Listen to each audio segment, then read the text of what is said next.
ज्योतिर्ज्योतिरग्निः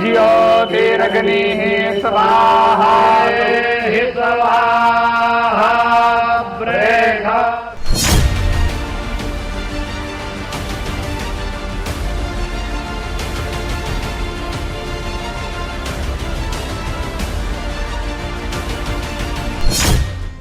अयोध्या के राम मंदिर पर फहराई गई धर्म ध्वजा के बीच अचानक से बाबरी मस्जिद का चिन्ह भी बाहर आ गया।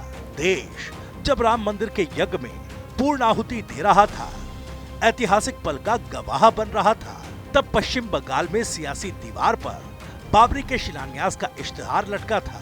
बाबरी के इस पोस्टर पर लिखा है कि 6 दिसंबर को बेलडंगा में बाबरी मस्जिद का शिलान्यास समारोह होगा। टीएमसी विधायक हुमायूं कबीर को आयोजन करता बताया गया। हालांकि खुद कबीर ने मंगलवार को कहा कि हम 6 दिसंबर को बाबरी मस्जिद की नींव रखेंगे। बाबरी मस्जिद 6 दिसंबर 2025 शनिवार वहाँ भित्ति स्थापन होगा। 3 साल लगेगा वह खड़ा होने के लिए, तैयार होने के लिए। हुमायूं कबीर ने बाबरी के बंद हो चुके अध्याय को फिर से खोला तो ऐलान पर घमासान मच गया। राजनेताओं से लेकर धर्मगुरुओं तक सभी इस मुद्दे के मोर्चे पर आ गए कि बाबर के नाम पर मस्जिद तो बाबर ही बना सकता था, बाबर तो चला गया, तो मियाँ जी बाबर के नाम पर तो नहीं, बाबरी तो नहीं, लेकिन आपके पागलपन में बाबरी मस्जिद जरूर बन सकती है।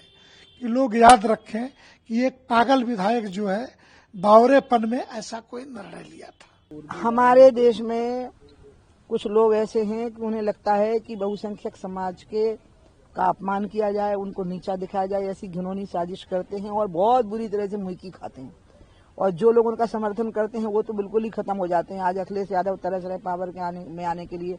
लालू यादव की तो पूरी राजनीति ही पूरे परिवार के लोगों ने ही मटिया मेट कर दी अंत में। मतलब अब वो पहले हो गई थी, फिर राही सही कसर भी पूरी, उनका यही हाल हो। अयोध्या में राम मंदिर पर फहराई गई धर्म ध्वजा को पीएम मोदी, मोहन भागवत और सीएम योगी ने भारत के पुनर्जागरण और सनातन संस्कृति का प्रतीक बताया, तो विपक्षी खेमा इसकी अपनी तरीके से व्याख्या करता दिखा। अयोध्या से लेकर संभल और बंगाल तक सियासी बवाल दिखा। सपा सांसद जियाउर रहमान बर्क ने बंगाल में बाबरी मस्जिद का समर्थन किया। देखिए, हमारा तो ये मानना है कि 6 दिसंबर 1992 भारत देश के लिए काला दिन था, डेमोक्रेसी के लिए काला दिन था, जिस दिन हमारी बाबरी मस्जिद को एक षड्यंत्र के जरिए शहीद कर दिया गया। और हमारा ये मानना है कि एक बार जहाँ मस्जिद थी है ता कयामत तक मस्जिद रहेगी, हमारा ईमान बोलता है। अब मोदी जी तो संविधान की शपथ ली है, संवैधानिक पद के ऊपर बैठे हैं, गए वहाँ पे ध्वजारोहण किया। आप तो बोलते भी हो सबका साथ, सबका विकास, सबका विश्वास की भी आप बात करते हो, तो आप सिर्फ एक ही समुदाय के तो प्रधानमंत्री नहीं है ना, आप तो पूरे देश के प्रधानमंत्री है, आप तो मेरे भी प्रधानमंत्री है।